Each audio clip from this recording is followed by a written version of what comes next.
Hello everyone, VVizard here once again. It's been a while since our last showcase, huh? But not to worry, today we bring you the next chapter in our VVizard's Final Frenzy. This next character being another collaboration with Artists of Seer, and also the amazing Nazure Dreams. So okay, without further ado, let's check it out.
Oh, pardon me.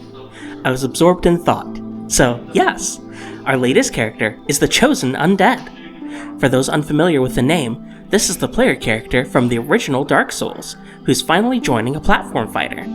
They didn't make it to Smash, unfortunately, but being in Rivals is the next best thing. So, how exactly did this character come to be? I'm a huge fan of the Soul series, as you can undoubtedly tell. I actually borrowed this figure from a friend, so thank you, dear Cabuloso. So I've always wanted to see it represented in Rivals of Aether Workshop. With that motivation, I contacted my good friend and fellow Souls fan Nazure Dreams about it, and we started working on the character. Then after Seer joined our Final Frenzy, not so slowly becoming a huge fan of the Soul series too, he also joined us, alongside modeling clay and working on said character. Now I'm here mentioning this Souls series. What is that exactly? And who is this Chosen Undead for that matter? The first title released in the Souls series was Demon Souls back in 2009, exclusively for the PlayStation 3. This original game found moderate success, but it was with this game's pseudo-sequel, Dark Souls, released in 2011 for the PS3, Xbox 360, and PC, that the game truly found its audience and broad appeal. Dark Souls, and Demon Souls for that matter, were unlike other AAA titles at the time. It's a game that doesn't really hold the player's hand, and thus was quickly considered one of the hardest games of that generation. players can't rush through enemies like it's nothing. They need to approach different situations with caution and patience, and eventually achieve victory. With the success of this title, From Software later released Dark Souls 2 and 3, as well as some spin-offs, being Bloodborne and Elden Ring. So in Dark Souls 1, the player takes control of an unnamed protagonist known as the Chosen Undead. This undead escapes from the Undead Asylum and is then tasked to ring the Bells of Awakening, thus extending the Age of Fire, if they so choose. Being an action RPG protagonist, the Chosen Undead can take many forms and use all sorts of equipment, leaning more towards a brawler playstyle with sword and shield, or a magic-oriented one that uses spells and miracles. Here in Rivals, Chosen Undead sports the Elite Knight set, as well as the Astora's Straight Sword and Great Shield. This appearance comes from the promotional material and official artwork from Dark Souls 1, which depicts the player character with said design. Now let's take a closer look at how the Undead works in Rivals, and how that conveys the design philosophies from Dark Souls. The Chosen Undead's main mechanic is the stamina bar. Just like in the Souls series, you have a plethora of powerful options, but performing those options consumes stamina, meaning you can't just spam attacks to your heart's content. This requires you to space out your powerful attacks and preserve stamina when needed, acting with patience and strategy. And it works the same here. By performing strongs, specials, rolls, and certain attacks, the Undead stamina meter will be consumed. Keep an eye on this since, if you run out of stamina, you won't be able to perform certain actions. Stamina regenerates on its own as long as you're not performing certain demanding actions. Now we have the Undead's parry attacks. Alongside their conventional Rivals parry, Undead has a unique jab and neutral air attack which, despite consuming stamina, doesn't seem all that strong on their own. This is where the parry mechanic comes into play. Just like in Dark Souls, you can swing your shield at the same time as you're being attacked to stun your opponent for a punish opportunity. And how do you best punish, you may ask? That's where we use the down special, Backstab. On its own, this move is very slow and weak, only dealing very little damage and knockback. However, if you connect this attack with a stunned opponent, the Undead will perform a riposte attack, where they stab the opponent and kick them away for massive damage and knockback. They're even able to turn around and kick them the other way. However, as the name implies, you can also trigger this riposte by landing this move against your opponent's back, either at close range or through the tip of the blade. In the air, however, the down special takes a different form, being the Plunge Attack. This move originated from Dark Souls 1, where you can use it as an attack while falling down for an extremely powerful strike. Here in Rivals it works the same way. The Undead brings their sword downward and dives into oblivion, landing with quite a lot of power. The start of the attack can even spike opponents, and you can jump out of the move after a while, so please keep that in mind when using it off stage. While on the topic of shield parries, we have their forward special, the Great Shield Charge. For this attack, the Chosen Undead instead uses the Tower Shield, one of the great shields present in Dark Souls. As the name suggests, the Undead charges forward while shielding themselves from any potential threats. While in this state, the Undead will continuously charge forward, which allows them to shield from projectiles, tank attacks, and even continuously hit their opponents, at the cost of stamina. During this run, the Undead can cancel the move of shield, jump out of it if they've hit something, or swing the gigantic shield, which not only packs one hell of a punch, but can even challenge and parry enemy attacks. In the air, this move turns into a fast and powerful armored dash with the same shield parry properties, so watch out. This move doesn't have a one-to-one origin though, instead being based on the many runbacks to the boss door where you just put up your shield and dash through enemies, tanking everything. And it seems this Undead has also invested points in intelligence. After all, for their neutral special, they use their Sorcerer's Catalyst to perform the Homing Souls Mass spell. The Undead raises their staff and summons 1 to 5 magic orbs around them, depending for how long you hold the special button. After summoning the souls, if you use neutral special again, the Undead will shoot these orbs forward, being able to hit opponents for combo starters and extensions. But that's not all. If you shoot out the orbs while there's an opponent close to you, the orbs will home into the enemy's location instead. Take special note of the magical ring that appears after the attack is triggered. If there's anyone inside the ring, they'll be targeted by the orbs. And continuing with the magic attacks, for their up special, the Undead uses Magic Weapon. This spell enchants their sword with magic, which carries the Undead upwards with its swing. This is a fast recovery option that can even kill enemies off the top. However, if you hold the special button instead, the undead will then use Crystal Magic Weapon, which sends them higher and deals a multi-hitting Rising Strike, which leads into an extremely powerful finisher. The undead also sports magical attacks for their strongs. At first we just wanted to give them a claymore for their strongs, but we thought that using certain spells would better reference the Soul series and also make this character feel more unique. Starting with the upstrong, we have Dark Fog. The undead rises their staff and summons a dark cloud above their head, dealing multiple hits before launching their opponents upwards. As the name implies, this is a dark spell, which was added in the original Dark Souls with its Artorias of the Abyss DLC. Deviating from conventional spells, for forward strong, the undead uses Great Combustion, a powerful close-range pyromancy which creates a fiery blast from their hand. Pyromancy is a very useful skill to use in Dark Souls 1, since unlike spells and miracles, pyromancies don't require any stat investments to be used. And speaking of miracles, for their downstrong, the undead uses the Force Miracle, being a powerful and rapid wind blast around their body, pushing enemies far away, even at low percentages. However, that also means this attack doesn't scale much at higher percentages. Now before we check their stage, let's take a look at some of their other moves and details. For their conventional parry, they instead use the Buckler Shield.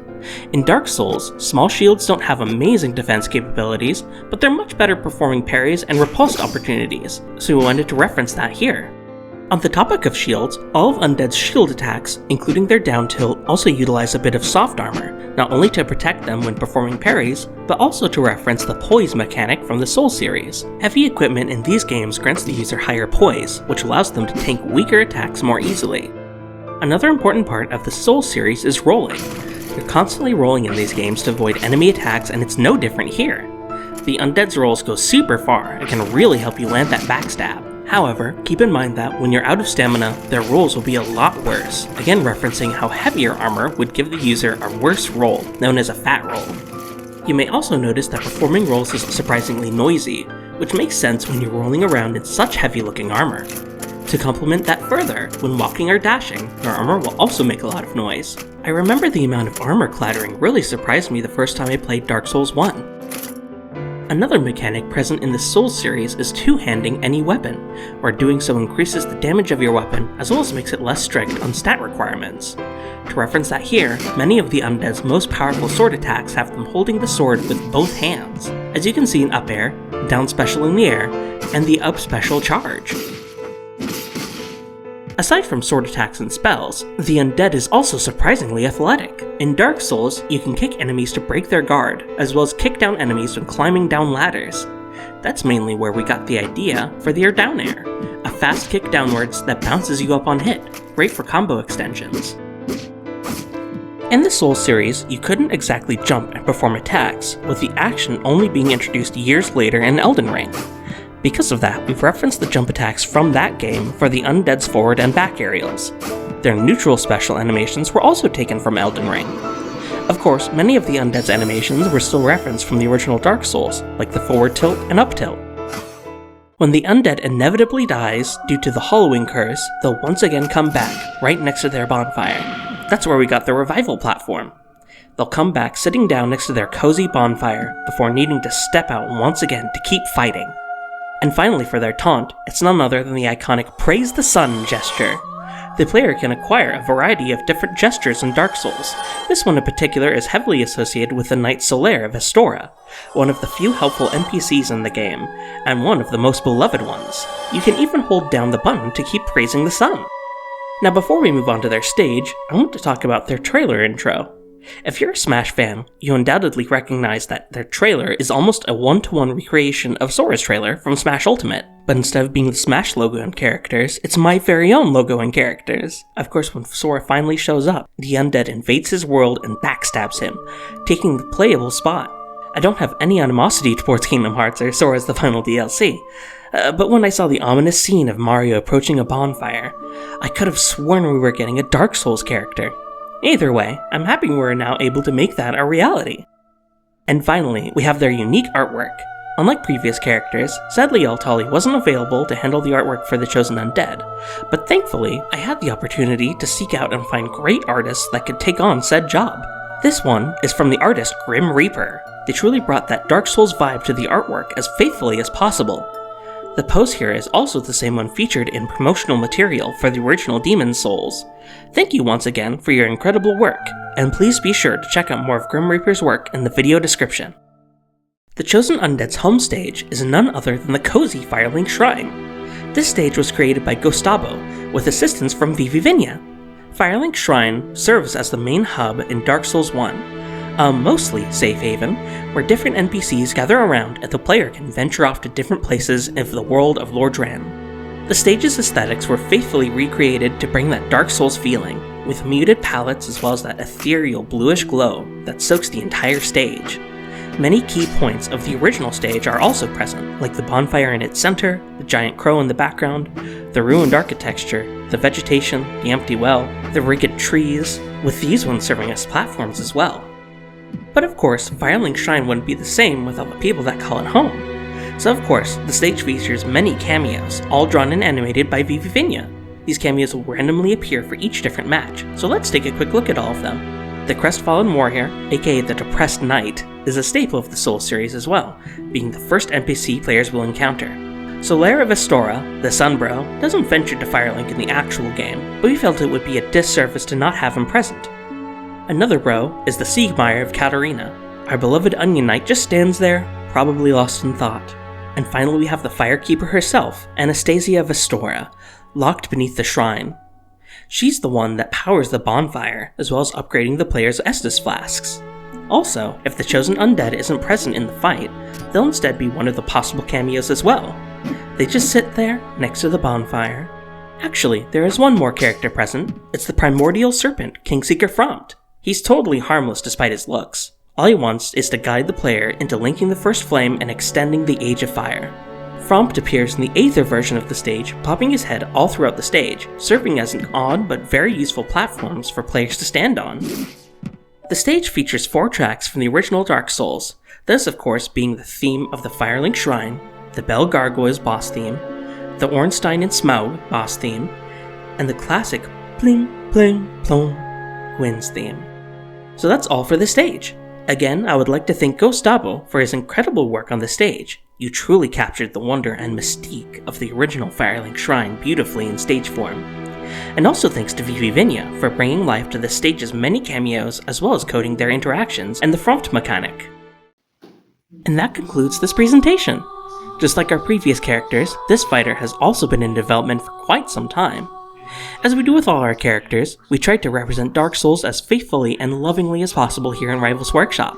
It was great bringing the unique think first and act second mentality from the Souls series here in Rivals, where simply spamming attacks will only get you killed. And just like Dark Souls, this was very challenging but also extremely rewarding to finally bring this character and stage to life. I truly loved the Souls series, and especially the original Dark Souls, which was my introduction to these incredible games, and I'm extremely happy we were able to bring it to life in Rivals Workshop. Of course, none of them would have been possible without the help of the brilliant artists that made this whole project a reality. I would like to first thank Nash Your Dreams, who has been on this project since the very start, and truly brought the Chosen Undead to life with their spectacular work with the characters' sprites and animations. Of course, I also thank Rivals of Aether, who came in and rekindled this project with his incredible animations and contributions. And also thanks to Modeling Clay, who supported in some of the Undead's animations, for Gustavo and VVizard for their incredible work on the Firelink Shrine stage, as well as to Grim Reaper for their incredible work on the splash screen artwork. I would also like to thank the creator Supersonic. They have been an unsung hero since the start of the Final Frenzy actually, always helping out with more complex coding matters. Thank you all so much. Working on this character was also an extremely special experience, not only due to what we were able to create, but also for the experiences we shared with the Souls series. During the Chosen Undead's development, I not only replayed Dark Souls and Elden Ring, but also played Bloodborne and Sekiro for the first time. Same with Rivals of Aether, who played through the first whole trilogy, as well as Elden Ring multiple times, and similarly with Niaz and Vivi as well, who also dove into the world of Dark Souls once again. Being able to share and discuss our love for this series and genre has truly been a great experience, one that I'm looking forward to having all over again with the Elden Ring Shadow of the Erd Tree DLC, releasing very soon. So I guess this is goodbye then, for now at least. It might take a little longer for the next VVizard's Final Frenzy character to be ready, so I ask you all for some more patience. But in the meantime, we might have a little something coming in the near future. Until then, I hope you had fun with this showcase, and hopefully you'll enjoy the Chosen Undead and the Firelink Shrine stage, which will both be releasing right now. So thank you all for watching, and please stay safe, my friends. Don't you dare go hollow. See you next time!